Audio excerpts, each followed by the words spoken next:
कैसे हो बच्चों?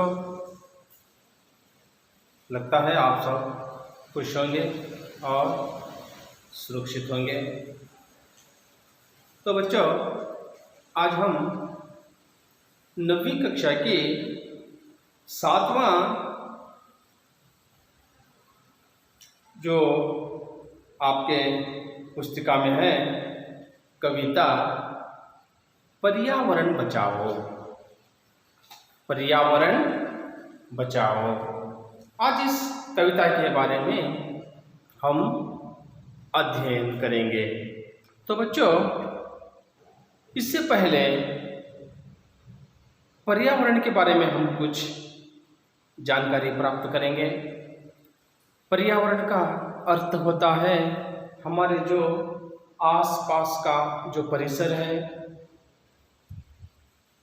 उस परिसर में हम सब रहते हैं, अर्थात उस परिसर को हम सुरक्षित रखना ही हमारा कर्तव्य है, क्योंकि हम उस परिसर में रहते हैं। तो छात्रों, आज हमारे लिए जितना भोजन जिंदा रहने के लिए आवश्यक है, उतना ही आवश्यक हमारे लिए पर्यावरण आवश्यक है। एक शुद्ध पर्यावरण होना ही सभी के लिए बहुत आवश्यक है। इसीलिए छात्रों, आपके आसपास, आपके घर के पास, आपकी पाठशाला में सभी जगह आप पर्यावरण का ध्यान देना चाहिए। तो चलिए, कुछ जानकारी तो हम पर्यावरण के बारे में प्राप्त कर ली। आज हम पर्यावरण बचाओ इस कविता का अध्ययन करेंगे। उससे पहले पर्यावरण बचाओ कविता के कवि के बारे में हम कुछ संक्षिप्त में जानकारी प्राप्त करेंगे। मैंने यहाँ श्यामपट पर कवि का संक्षिप्त में परिचय लिखा हूँ। आप सभी ध्यान से इधर श्यामपट की ओर देखें। पर्यावरण बचाओ कविता के कवि हैं परशुराम शुक्ल जी। परशुराम शुक्ल जी जो पर्यावरण कविता के रचनाकार हैं। तो चलिए देखिए, परशुराम शुक्ल जी का जन्म 6 जून 1947, यहाँ पर देखिए 1947 को परशुराम शुक्ल जी का जन्म हुआ और उनका जन्म स्थान है कानपुर, जो उत्तर प्रदेश राज्य में स्थित कानपुर नामक गांव में 6 जून 1947 को परशुराम शुक्ल जी का जन्म हुआ। और यहां पर देखिए मैंने लिखा है प्रसिद्ध बाल साहित्यकार। परशुराम शुक्ल जी एक प्रसिद्ध बाल साहित्यकार थे। और वहां पर मैंने लिखा है भारतीय वन्य जीव कृति पर पुरस्कार इन्हें प्राप्त हुआ है। इन्होंने, परशुराम शुक्ल जी ने भारतीय वन्य जीव नामक एक कृति लिखा है, उस कृति को सम्मानित किया गया है। परशुराम शुक्ल जी को पुरस्कार दिया गया है। और देखिए, इसके अलावा समाज कल्याण मंत्रालय, पर्यावरण एवं वन मंत्रालय, भारत सरकार नई दिल्ली से आपको सम्मानित किया गया है। जो समाज कल्याण मंत्रालय और पर्यावरण एवं वन मंत्रालय, भारत सरकार नई दिल्ली, वहां से भी, केंद्र सरकार से भी परशुराम शुक्ल जी को अनेक पुरस्कारों से सम्मानित किया गया है। और हिंदी एकेडमी हैदराबाद सहित अनेक संस्थाओं द्वारा आप पुरस्कृत हैं।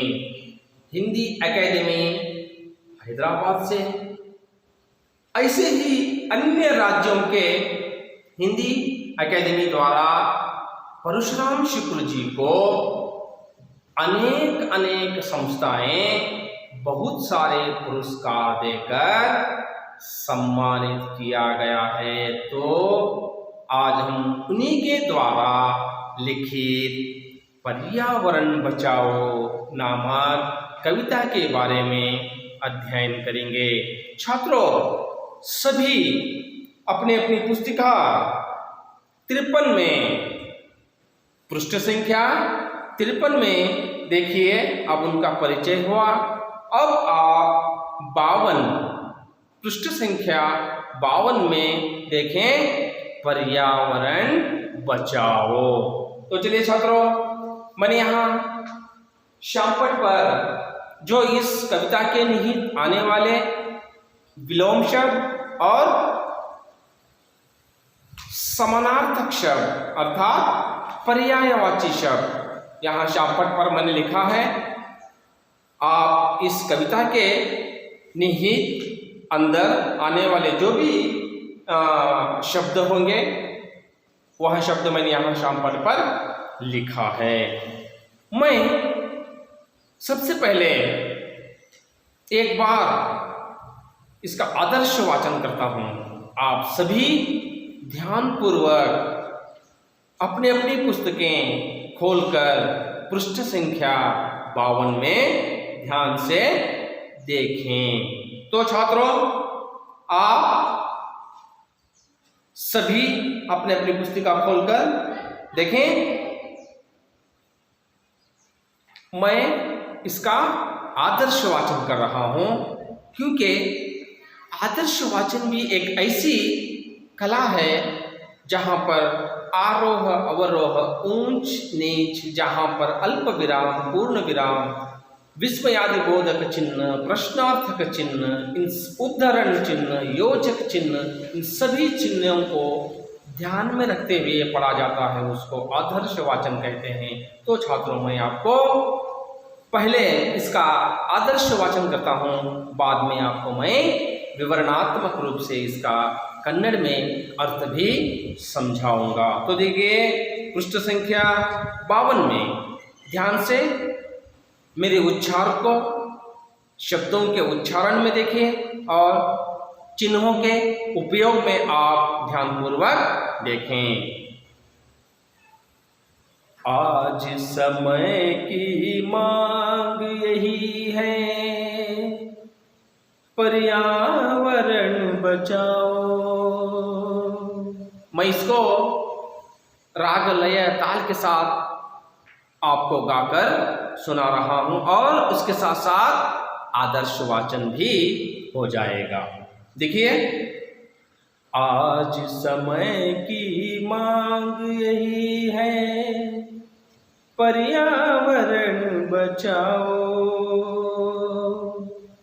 तब तक जीव है जगत में, जब तक जग में पानी, जब तक वायु शुद्ध रहती है, सोंधी मिट्टी रानी, तब तक मानव का जीवन है, यह सबको समझाओ। आज समय की मांग यही है, पर्यावरण बचाओ। ध्वनि, मिट्टी, जलवायु आदि जीव जगत के मित्र सभी, इनकी रक्षा करना अब कर्तव्य हमारा। शोर और मिट्टी का संकट दूर करेंगे सारा, आज समय की मांग यही है, पर्यावरण बचाओ। एक वृक्ष यदि कट जाए तो 11 वृक्ष लगाओ।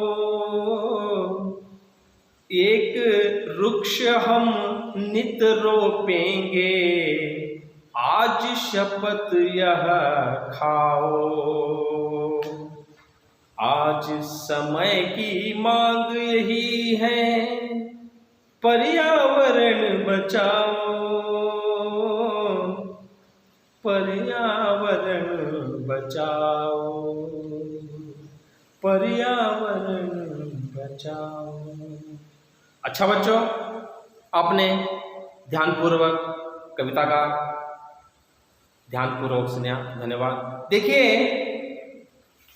आपको किस तरह लय, राग, ताल के साथ मैंने आपको कविता का वाचन किया।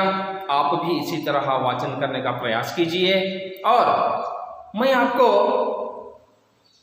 इसके निहित आने वाले कुछ विलोम शब्द और कुछ पर्यायवाची शब्दों को यहाँ श्यामपट्ट पर लिखा है, आप एक एक करके देखें। यहाँ विलोम शब्द आज समय की मांग यही है, पर्यावरण बचाओ है ना। आज इसका विलोम रूप हो गया कल है ना, परसों। और जीव जगत के जो वाक्य इस कविता के निहित आया है, अंदर आया है, जीव, इसका विलोम रूप हो गया निर्जीव यानी निर्जीव। और शुद्ध शब्द यहां पर आया हुआ है, इसका विलोम रूप हो गया अशुद्ध। और जीवन शब्द इस कविता के निहित आया है, उसका विलोम रूप हो गया मरण। और यहां पर देखिए इस कविता के निहित मित्र एक शब्द आया हुआ है, इसका विलोम रूप हो गया दुश्मन। और संकट शब्द इस कविता के निहित आया है, इसका विलोम रूप हो गया सुख। और दूर शब्द इस कविता के निहित आया है, अंदर आया है, इसका विलोम रूप हो गया पास। और उसी तरह यहां पर देखिए कुछ पर्यायवाची शब्द भी मैंने इस पाठ के, इस कविता के निहित ढूंढ कर निकाले हैं और इस श्यामपट्ट पर लिखा है। देखिए पहला है समय। समय का पर्यायवाची शब्द हो गया वक्त। क्या हो गया? वक्त, समय। और जगत शब्द आया हुआ है इस कविता में, इसका पर्यायवाची शब्द हो गया संसार, विश्व। विश्व भी कह सकते हैं, संसार कह सकते हैं, जगत कह सकते हैं, दुनिया कह सकते हैं, ये सभी इसके पर्यायवाची शब्द हो गए। और पानी का समानार्थक या पर्यायवाची शब्द हो गया जल, और इसको हम वारी भी कह सकते हैं और नीरू भी कह सकते हैं। ये सब इसके पर्यायवाची शब्द आपको हो जाएंगे। और यहाँ पर देखिए वायु, यह शब्द इस कविता में आया है, इसका समानार्थक शब्द हो गया हवा। और समीर भी कह सकते हैं, समीर, वायु, हवा, ये सब सजातीय शब्द कहलाते हैं, पर्यायवाची शब्द कहलाते हैं। और यहां पर देखिए सौंधी, सौंधी शब्द का समानार्थक शब्द हो गया खुशबूदार यानी सुगंधित, इसको हम क्या कहते हैं? सौंधी। और मानव शब्द आया है इस कविता में, मानव का समानार्थक शब्द हो गया मनुष्य भी कह सकते हैं, आदमी कह सकते हैं, नर कह सकते हैं, ये सब सजातीय शब्द कहलाएंगे। और अंत में रक्षा शब्द इस कविता के निहित आया है, इसका समानार्थक शब्द हो गया सुरक्षा यानी रक्षा, सुरक्षा, दोनों अर्थ एक ही समान कहलाएंगे। तो छात्रों, आपने इस कविता के अंदर आने वाले विलोम शब्द को समानार्थक शब्द को सब पहचान लिया, सब पढ़ लिया और आदर्श वाचन भी आपने बहुत गंभीरता से, बहुत ही सुंदर ढंग से इसका आलन किया।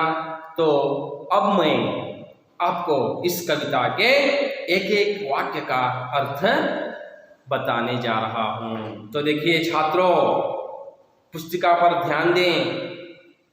पहला, इसके आशय को मैं आपको समझाता हूँ। देखिए, किस आशय के साथ परशुराम शुक्ल जी ने यह कविता आपको अध्ययन के लिए रखा है, किस कारण से यह आप कविता अध्ययन करना है। तो देखिए, आपके पुस्तिका में लिखा है, परिसर के बिना मनुष्य का जीवन असंभव है। परिसर के बिना मानव जी नहीं सकता, मनुष्य का जीना संभव नहीं है। यदि परिसर नहीं है, पर्यावरण शुद्ध नहीं है, तो वहां पर मानव हो या कोई भी प्राणी हो, जी नहीं सकता, जीवित नहीं रह सकता, उसका जीना वहां पर असंभव है। उसी तरह शुद्ध पर्यावरण जीव जगत के लिए आवश्यक है। उसी तरह एक शुद्ध पर्यावरण की जीव जगत के लिए बहुत आवश्यक है, अत्यंत आवश्यक है। और आजकल जलवायु और ध्वनि का प्रदूषण निरंतर बढ़ते जाने का कारण परिसर का संतुलन बिगड़ रहा है।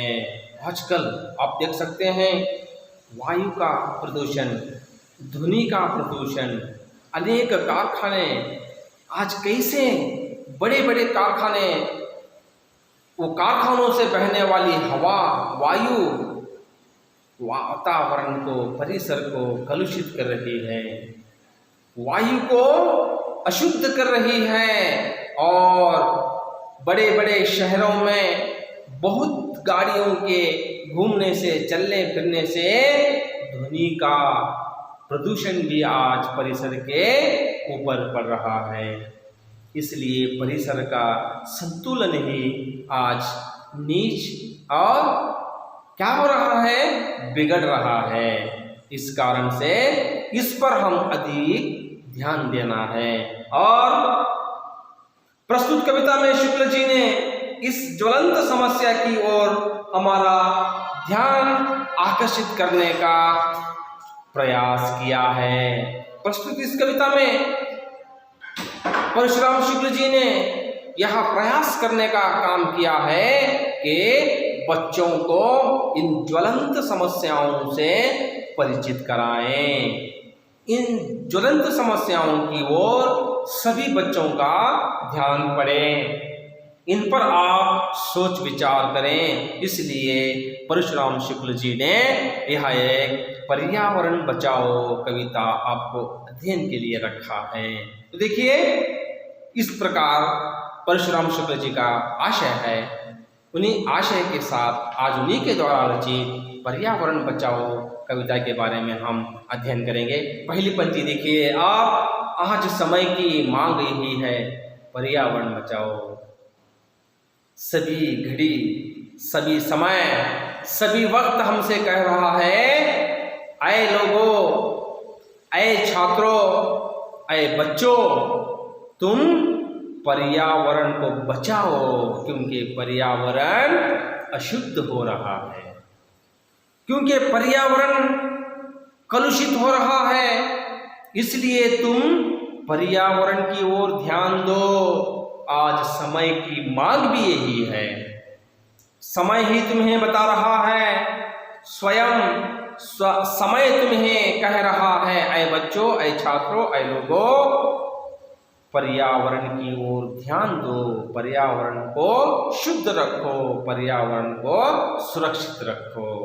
देखिए, तब तक जीव है जगत में जब तक जग में पानी, जब तक इस धरती पर, जब तक इस जमीन पर, जब तक इस भूमि पर पानी है, तब तक मानव का जीना संभव है। जिस दिन इस धरती से पानी गायब हो जाएगा, जिस दिन से इस भूमि पर पानी नहीं नजर आएगा, तब से वहाँ पर मानव हो या प्राणी हो, किसी का भी जीना संभव नहीं रहेगा। इसीलिए कहा है शुक्ल जी ने, तब तक जीव है जगत में जब तक जग में है पानी। जब तक पानी इस जगत में है तब तक मानव जी सकता है, नहीं तो पानी के बिना मानव का जीना असंभव है। प्राणी भी नहीं जी सकते। आज पानी का स्रोत क्या है? पर्यावरण। यदि आप पर्यावरण को शुद्ध रखेंगे, बहुत जगह पेड़ पौधों का लगाएंगे, तो तब क्या हो जाएगा? आसानी से बरसात होने लगेगी, बारिश होने लगेगी, वर्षा होने लगेगी। तो तभी आप इस भूमि पर जल पानी देख सकते हो। जब तक वायु शुद्ध रहती है, सोंधी मिट्टी रानी, जब तक इस धरती पर पानी रहेगा, तब प्रति मनुष्य भी, प्रति प्राणी भी जीवित रहेगा और वायु भी शुद्ध रहेगा और मिट्टी भी खुशबूदार रहेगी। मिट्टी भी खुशबूदार रहेगी। मिट्टी की सोंधी, मिट्टी की खुशबूदार भी इसी पानी पर निर्भर है, इसी पानी से निर्भर है, इसी पानी से संभव है। पानी नहीं तो जमीन भी, मिट्टी भी, इस भूमि भी अपनी खुशबू नहीं छोड़ सकती।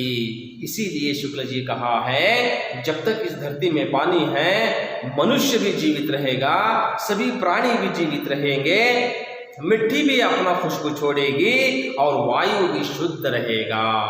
और कहते हैं शुक्ल जी, ध्वनि मिट्टी जलवायु आदि जीव जगत के मित्र सभी। देखिए, ध्वनि हो सकती है, मिट्टी हो सकती है, जलवायु हो सकती है, और भी बहुत सारे, ये सभी क्या हैं? मनुष्य के साथी हैं, स्नेहित हैं, हाँ, सहपाठी हैं, अपने दोस्त हैं। और कहते हैं, इनकी रक्षा करना अब कर्तव्य हमारा।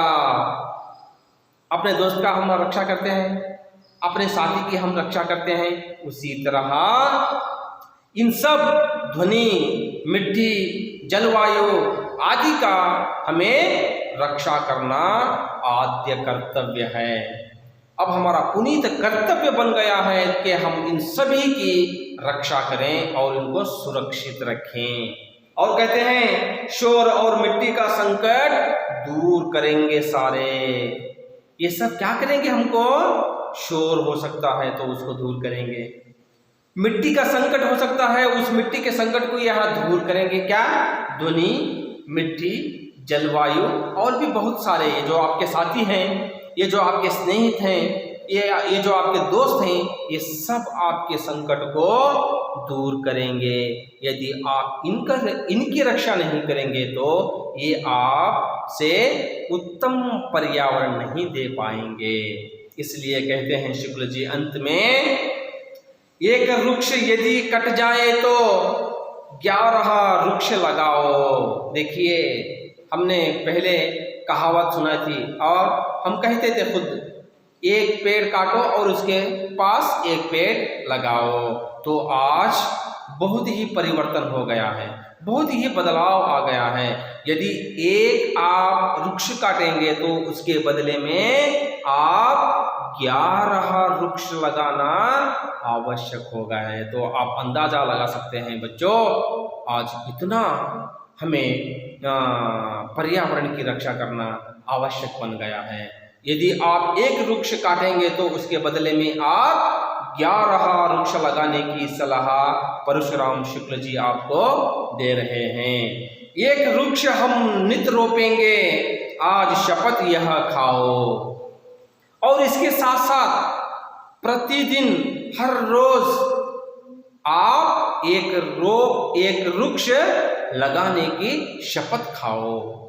यदि आपको पाठशाला हो, यदि आपके कोई घर के आसपास जगह हो, तो आप नित्य एक रोप यानी एक पेड़ लगाने की शपथ खाओ, कसम खाओ। प्रमाण करो कि आप एक वृक्ष लगाएंगे और उसकी देखभाल करेंगे और उसको बड़ा करेंगे। केवल वृक्ष लगाना ही हमारा काम नहीं है और उसको पाला पोसा करना भी हमारा कर्तव्य है।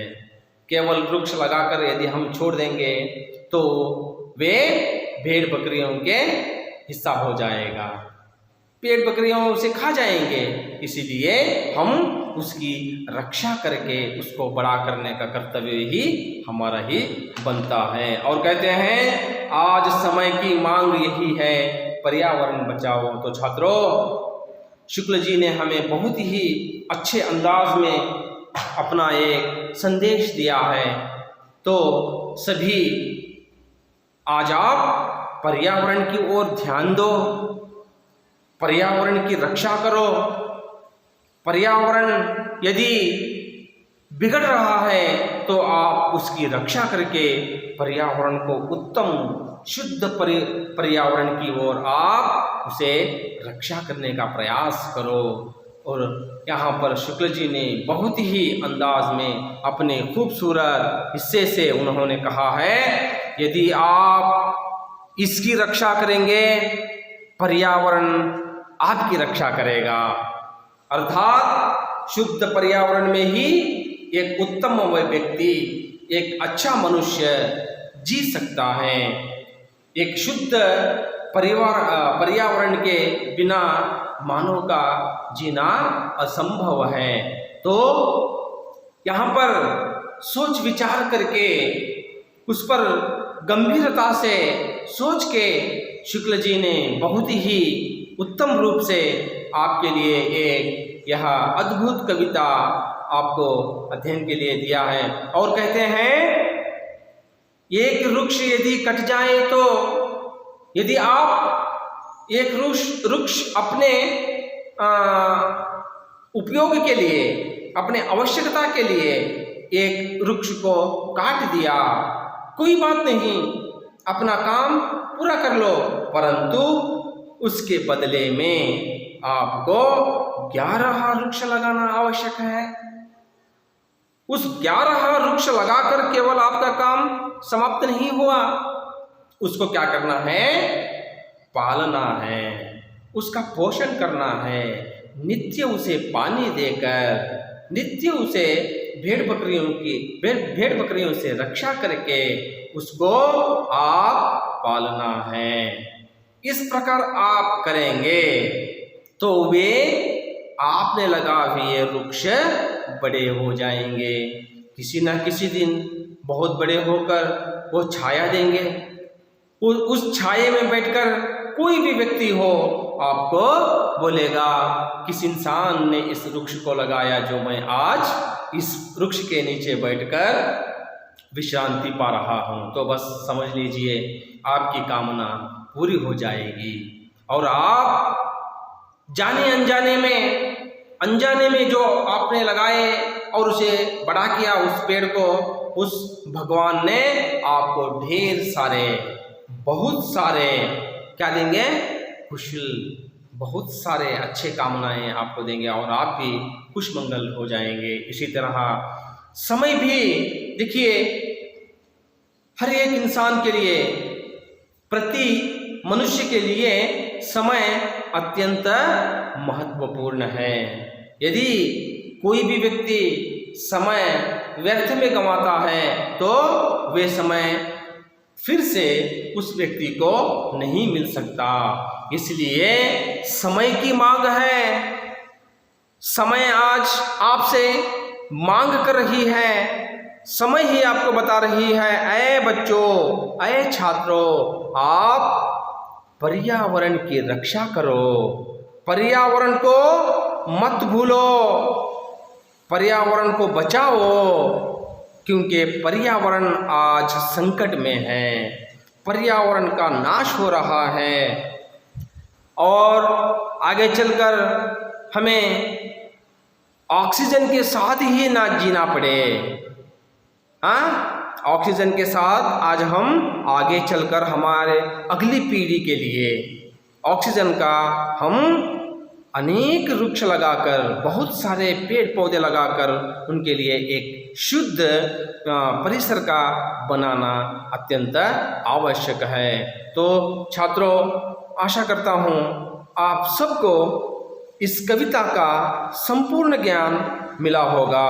तो आप इस कविता को 5 मिनट के लिए मौन वाचन कीजिए, अपने मन में पढ़ लीजिए।